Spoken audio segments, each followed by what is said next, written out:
गया है कि सांसद और विधायक सभा के जितने भी हैं ये सब वेतन भोगी हैं। और यदि कोई नेता का काम करेगा तो वो नेता कर्म भोगी है, जो संजय यादव का सिकंदरपुर के संजय यादव कर्म भोगी है। एक तरफ नेताओं को भी और हमारे नेता आदरणीय संजय यादव जी, जिनके जीवन में, जिनके हर कदम में राजनीति की मर्यादा झलकती है, जिनका धैर्य हर आदमी को प्रेरणा प्रदान करता हो, असाधारण व्यक्तित्व है। और ऐसे नेता हमारे संजय यादव जी, आदरणीय अरविंद राय जी, मंचस्थ सभी हमारे श्रेष्ठ और ज्येष्ठ नेतागण, नगर उसमें अलग कहाँ हुआ और कार्यकर्ता मतदाता का प्रेरक और एक ध्वजवाहक होता है। तो जहां मतदाता तक अपनी सीमा निर्धारित की गई है, वहां फिर कार्यकर्ता अपने को वंचित कभी मत मानना, क्योंकि कार्यकर्ता के माध्यम से ही मतदाता कहीं जाते हैं और आते हैं और अपना शक्ति का प्रकटीकरण करते हैं। इसलिए कार्यकर्ता तो सेनापति है, प्रजातंत्र का सेनापति है अपने अपने क्षेत्र का। कुछ लोगों, मैं भगवान राम की कहानी को आपको बताऊं, जिसमें लक्ष्मण जी को मूर्छा आ गई थी और भगवान बहुत ही विचलित थे कि आखिर अयोध्या लौट करके मैं कौन सा जवाब दूंगा। इन नारी के लिए अपने भाई को गंवा करके निरुत्तर मन, व्यथित मन कुछ कर नहीं पा रहा था, बहुत विचलित थे। तो सुसेन वैद्य को जब बुलाया गया, विभीषण ने बताया कि सुसेन वैद्य एक ऐसे वैद्य हैं जो इसकी दवा कर सकते हैं। तो सुसेन वैद्य आने के बाद बताया कि भाई संजीवनी बूटी दिला देंगे, वैसे आ जाएगा तो ये जीवित हो जाएंगे। तो अब फिर समस्या होगी, कौन लाएगा संजीवनी बूटी? सब लोग बैठे थे, लेकिन आप जानते ही हैं कि जो लोगों कार्यकर्ता असाधारण व्यक्तित्व होता है नेता के लिए, जो भी नेता महसूस करे। भगवान राम अपने सेनापति, अपने श्रेष्ठ सेनापति हनुमान की तरफ दृष्टि दिए, देखे हनुमान जी ने स्वीकृति प्रदान किया और संजीवनी बूटी लाने के बाद जो सुसेन वैद्य ने हनुमान जी दिए और लक्ष्मण को पिलाया। लक्ष्मण जब मूर्छा खत्म हुई तो जिन लोगों जीवन का बहुत ही आदर्श समय था, बहुत ही विलक्षण समय था। हर नेता, हर कार्यकर्ता, सबके लिए, नेतृत्व करने वाले लोगों के लिए विशेष प्रेरणा का पल है। जब जीवित हुए तो एक तरफ बेहोश भाई को जीवंत पाकर के भाई के मरने की कितनी खुशी हुई होगी, आप स्वयं कल्पना कर सकते हैं। और दूसरी तरफ उनकी दृष्टि उस महामानव की तरफ, उस महाबली की तरफ जाती थी कि जिसके पुरुषार्थ और चरित्र ने अपने भाई को जिंदा कर दिया, हनुमान जी। तो विषय ऐसा है कि पहले किससे मिलूं, किससे मिलना चाहिए? तो मर्यादा के लिए इस धरती पर आया हुआ भगवान श्री राम जी ने मर्यादा का महाधिपालन किया। कई दिनों से बेहोश पड़े भाई को छोड़कर के सबसे पहले पहले हनुमान से दिखते हैं। और रामचंद्र मानस में आप तुलसी जी के लेखनी में देखे होंगे, इसलिए मिला, हनुमान जी के मन में विस्मय हो गया या फिर भाई बेहोश था, आपको पहले भाई से मिलना चाहिए था, उसी जाहिर करनी चाहिए थी, ऐसा क्यों किया? तो जानते हैं राम का उत्तर क्या था? कुछ लोगों, राम का उत्तर क्या था तुलसीदास जी के लेखनी में कि हनुमान दोनों प्रिय भक्त भाई सब भाई, लक्ष्मण से तुम किसी भी मामले में कम नहीं हो। तो जो विपत्ति में, जो किसी संघर्ष में, जो भी किसी संघर्ष की स्थिति में कार्यकर्ता सहयोगी के रूप में काम करता है, वो सगा भाई होता है, इससे कहीं कम की उसकी स्थिति नहीं होती। इसलिए भाई के रूप में नेता को अपने कार्यकर्ता को देखना चाहिए और जीत हार लग रहेगी, ये कलयुग है।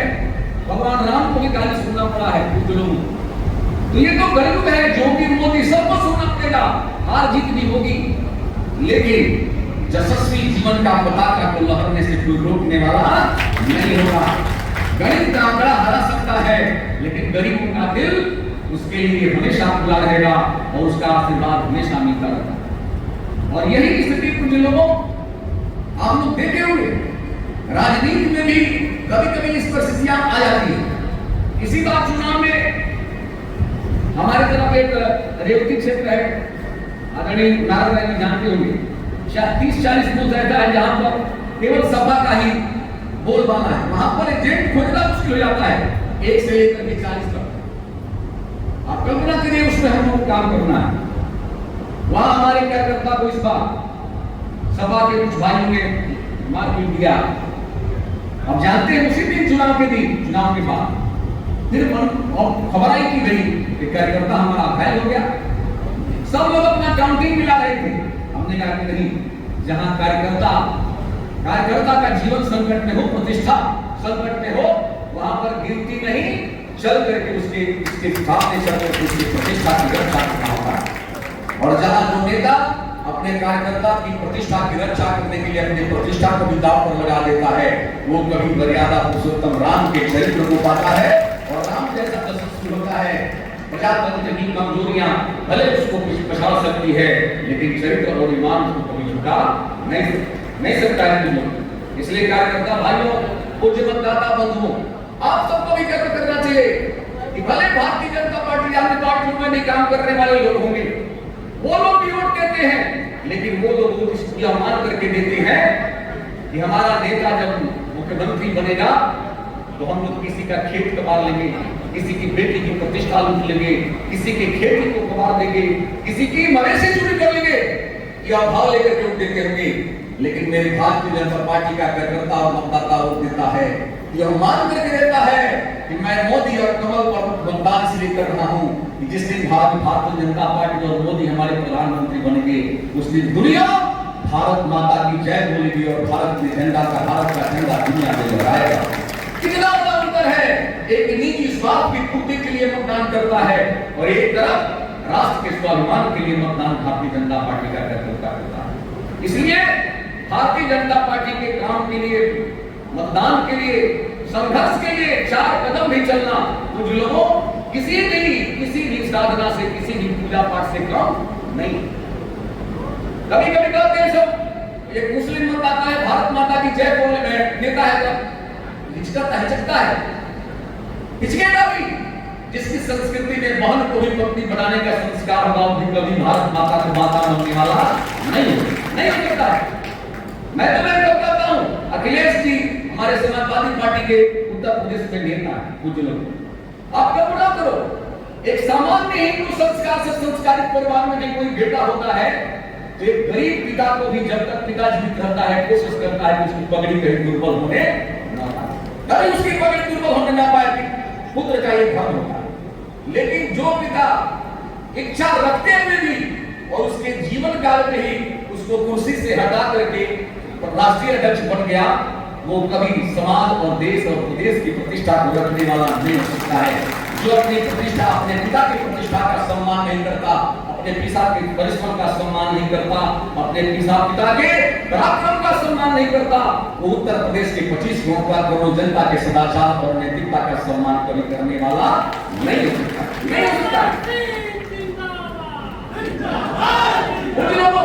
मैं तो कभी कभी कहता हूं, संस्कार है, आप जिस संस्कृति में रहेंगे आपका संस्कार भी वैसा पड़ जाता है। मुसलमानों के तुष्टिकरण के लिए कुछ नहीं, नियम बनाने की परंपरा रखने वाला नेता कभी भी संस्कार से संस्कारित, अच्छे संस्कार से संस्कारित नहीं हो सकता। एक कहानी आप सबको और बताऊं, एक बार शाहजहां का नाम सुने आप लोग ना? शाहजहां शासक था भारत में, उसका पुत्र था औरंगजेब। तो जब शाहजहां मध्यराज हो गया और पुत्र थोड़ा जवान हो गया औरंगजेब, तो तुरंत जो है पिता को गिरफ्तार कर लिया और गिरफ्तार करके उसको जेल में बंद और अपने कुर्सी पर बैठ गया। और इतना ही नहीं, कुर्सी पर केवल बैठ करके राज्य सत्ता चलाने का काम नहीं किया, कुछ लोगों मानवीय जीवन और पिता पुत्र की संबंध की मर्यादा को तार कर दिया। उसने किया क्या? औरंगजेब को जेल में डाला और जेल में डालने के बाद जेल के प्रहरियों को बुलाकर कहा, इसको 1 सुराही पानी मत देना, उसको आधा सुराही पानी देना, और 6 रोटी भी खाता है तो 3 रोटी देना। कैदी के रूप में उसका जीवन यापन होना चाहिए। कुछ लोगों शाहजहां कभी था उसने 2 लाइन लिखा, 2 लाइन कहा, अपने लिख करके अपने पुत्र को भेजा कि ऐसी अजब मुसलमानी कि जेल में बंद अपने पिता को तुम देते हो आधा रोटी और आधा पानी, आधा रोटी और आधा पानी। और धन्य हो हिंदू संस्कृति और हिंदू संस्कार से संस्कारित उस परंपरा को चलाने वाले लोगों, सनातन धर्मियों, सनातन धर्म के मानने वाले पूज्य लोगों, ऐसा संस्कार पाने वाले लोगों। एक आपका भी धर्म है कि पिता और बाबा के मरने के बाद भी जल देने का संस्कार गया जिनमें, यदि किसी को है तो भारत की संस्कृति में, भारत के संस्कारों में पलने वाले किसी संस्कारित हिंदू समाज को ही है, दूसरे किसी समाज को नहीं। इसलिए पूज्य लोगों, आप ऐसे पार्टी के ध्वजवाहक हो जिस पार्टी में पिता नहीं, कई पिता बाबा प्रतिपितामह नाना नानी सबको मरने के बाद भी सम्मान देने की परंपरा को कहते हैं हिंदू संस्कार। और जिसमें बहन बेटी को भी, पिता को भी अपमानित करने का संस्कार उसको कहते हैं इस्लाम संस्कार, इस्लाम संस्कार। और कुछ लोग आप देखे होंगे ये कांग्रेसी वोट मांगते हैं, लज्जा भी नहीं करते हैं, लज्जाशील भी नहीं होते हैं। पहला ऐसा भारत देश है, आदरणीय मंत्री जी, पहला दुनिया का ऐसा देश है कि जिस देश में रहने वाला देश का मूल नागरिक भी विस्थापित होकर के दिल्ली की सड़कों पर कटोरा लेकर के भीख मांगता, दुनिया का पहला ऐसा देश। जहां पर जम्मू कश्मीर के पंडित लोग यहाँ पर बलिया में पंडित लोग भी नारा देते थे, लेकिन शायद भूल गए थे कि 75 वर्षों से जम्मू और कश्मीर के गलियों से और अट्टालिकाओं से, महलों से निकाल करके भगाए विस्थापित पंडित दिल्ली में कटोरा लेकर के भीख मांग रहे हैं। यदि विस्थापित स्वतंत्र भारत में भी विस्थापित होने की जिंदगी जीने का यदि किसी को दुर्भाग्य मिला है तो भारत की धरती पर रहने वाले जम्मू कश्मीर के हिंदुओं को मिला है, दूसरे किसी देश में मिला नहीं। और उस समय का क्या कौन था? बुज़दिल प्रवृत्ति का बिल्कुल कमजोर हृदय का व्यक्ति जवाहरलाल नेहरू था। यदि जवाहरलाल नेहरू की जगह शायद पटेल हुआ करते तो भारत उसी समय हिंदू राष्ट्र बन गया होता, उसी समय हिंदू राष्ट्र बन गया होता और जम्मू कश्मीर से कभी भी हिंदुओं को विस्थापित करने का दुर्भाग्य मिला नहीं। आज क्या कुछ लोग आप देखे होंगे असम में एक ऐसा संसदीय क्षेत्र है जहां पर 10 लाख से एक मुस्लिम सांसद जीता है। शायद अखिलेश जी भूल कर रहे हो, राहुल जी भूल कर रहे हो, अन्य सभी नेता तुम भूल कर रहे हो। मुसलमानों के नेता तभी तक आप लोग हो जब तक उसके पास कोई कट्टर इस्लामवादी नेता उसको मिलता नहीं। जिस दिन उसको इस्लाम जिंदाबाद और पाकिस्तान जिंदाबाद बोलने वाला नारा बोलने वाला नेता मिल जाएगा, उस समय न अखिलेश होगा, न राहुल होगा और न तेजस्वी होगा, न तेज प्रताप होगा। उस समय तो उनके सामने केवल इस्लाम होगा। उसे लड़ने की हिम्मत किसी ने होगी तो भारत माता की जय बोलने वाले और जय श्री राम बोलने वाले लोगों में ही होगी, दूसरे किसी व्यक्ति के, दूसरे किसी भी व्यक्ति में नहीं होगी। इसलिए कुछ लोग इस धरती को ही अपनी मां मान करके जब हम चले हैं तो मतदान की छोटा चीज है जिसके लिए या जीवन भी समर्पित यदि हम करते हैं उसके ऋण से पूरे नहीं हो सकते। तो मतदान एक छोटा चीज है। जीवन में एक कल्पना लेकर के चलना चाहिए कि जब तक यह जीवन है तब तक इस जीवन से मतदान देने का मौका आता है और कुछ भी करने का मौका आता है तो भारत को सबक बनाने वाले नेता के ललाट पर चंदन लगाना, किसी पाकिस्तान परस्त व्यक्ति के ललाट पर चंदन लगाने की जरूरत नहीं है। नहीं तो अपनी आत्मा नहीं पोसेगी और मरणों पर उपरांत भी अपने आत्मा के प्रति आप जवाबदेह होंगे, इसमें कोई दो राय नहीं। इसलिए कुछ लोगों आज की तिथि पर आज कार्यकर्ता भाइयों हम तो दावे के साथ कर रहे हैं सरकार हम लोगों की है, ऐसा नेतृत्व मिला है प्रदेश से भी। मैं तो आदरणीय संजय जी कहता हूं कभी ऐसा दो नेता भाजपा में भी केवल दो नेता इनकी बराबरी किसी कोई भी करने वाला नहीं, हम भी नहीं, कोई भी नहीं है।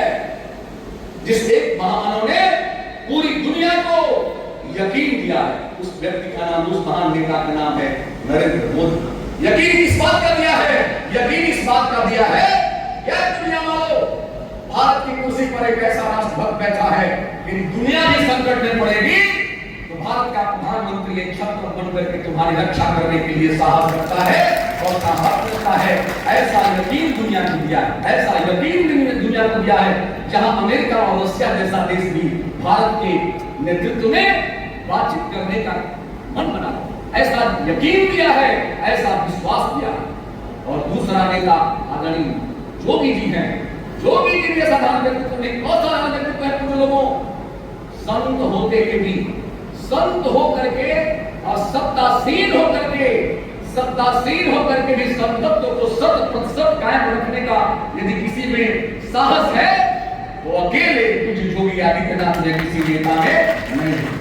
कुछ भाई लोग चर्चा करते हैं लेकिन भूल जाते हैं कि चरित्र और ईमान का झंडा दुनिया में भगवान के सामने ही नहीं झुकता। इंसान, तुम तो इंसान हो, हम तो इंसान हैं। इसलिए योगी के पास चरित्र और ईमान का झंडा है, इसलिए उस झंडे को झुकाने की ताकत उत्तर प्रदेश में किसी भी दल की, किसी भी पार्टी के नेताओं में नहीं। इसलिए आज मोदी और योगी हम सब के लिए प्रेरणा के स्रोत है, प्रेरणा व्यक्तित्व है।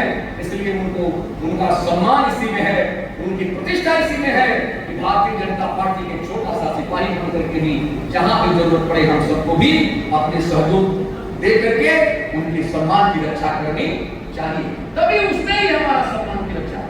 इसलिए आज की तिथि पर कुछ लोग मैं जरूर आप सबसे छोटा और भी निवेदन कर दूं, कभी भी कमजोर मन मानेगा। ये लोग जीते होंगे, सिकंदरपुर से हो सकते जीते हैं, जीते।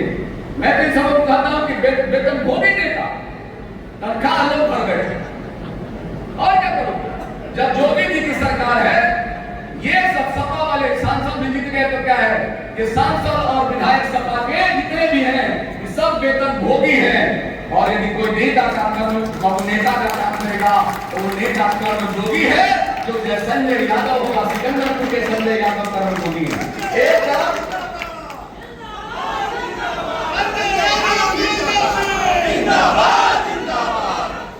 तो कभी भी निराश मत होइएगा, दुर्बल मन मत रखिएगा, कभी भी दुर्बल मन मत रखिएगा, क्योंकि वेतन भोगी वेतन लेकर के कमरे में सोएगा और कर्म जोगी हमेशा आपके दरवाजे पर दस्तक देकर के आपको नमस्कार करेगा, उसमें कहीं झुकने वाला नहीं है।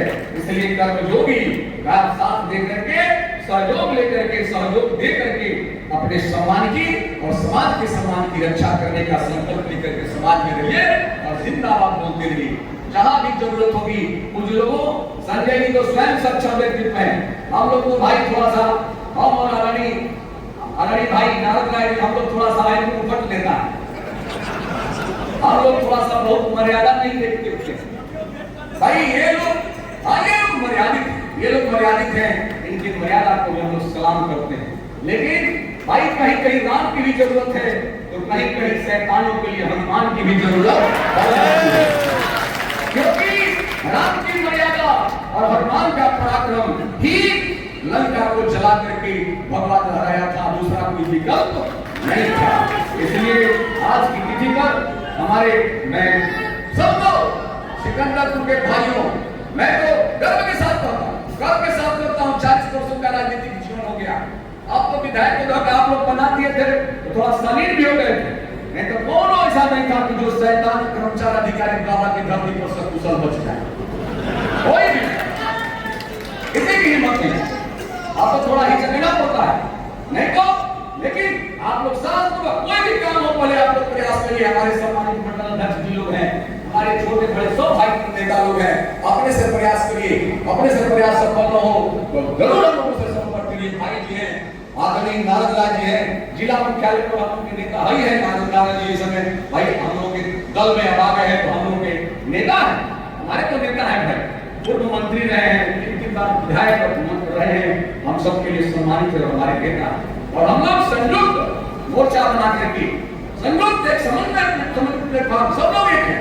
एक छोटा कार्यकर्ता भी भाजपा का है तो मोदी जी का एक सेवक, मोदी जी का एक प्रिय है, इसलिए मोदी जी का जो प्रिय है वो संजय यादव और सुरेंद्र सिंह का भाई है, इसमें कोई हो रहा है नहीं, कोई हो रहा है।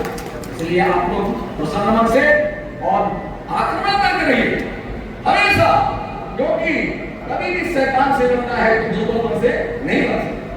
सपा के लोग असाधारण है। मैं तो कहता हूं कि जिसके राज्य में न खेती सुरक्षित, न बेटी सुरक्षित और न मवेशी सुरक्षित, जिसमें राज्य में तीनों असुरक्षित, उसको कहते हैं अखिलेश यादव समाजवादी पार्टी की सरकार। और जिसमें तीनों सुरक्षित, निष्ठा सुरक्षित, प्रतिष्ठा सुरक्षित, जवान सुरक्षित और सम्मान सुरक्षित, उसको कहते हैं योगी आदित्यनाथ की सरकार। दूसरा कोई विकल्प नहीं है। कुछ लोगों इन्हीं शब्दों के साथ आप सबको धन्यवाद देते हुए, कुछ लोगों को प्रणाम करते हुए, नौजवान साथियों का अभिनंदन करते अपनी बात को कहूं, भारत माता की जय।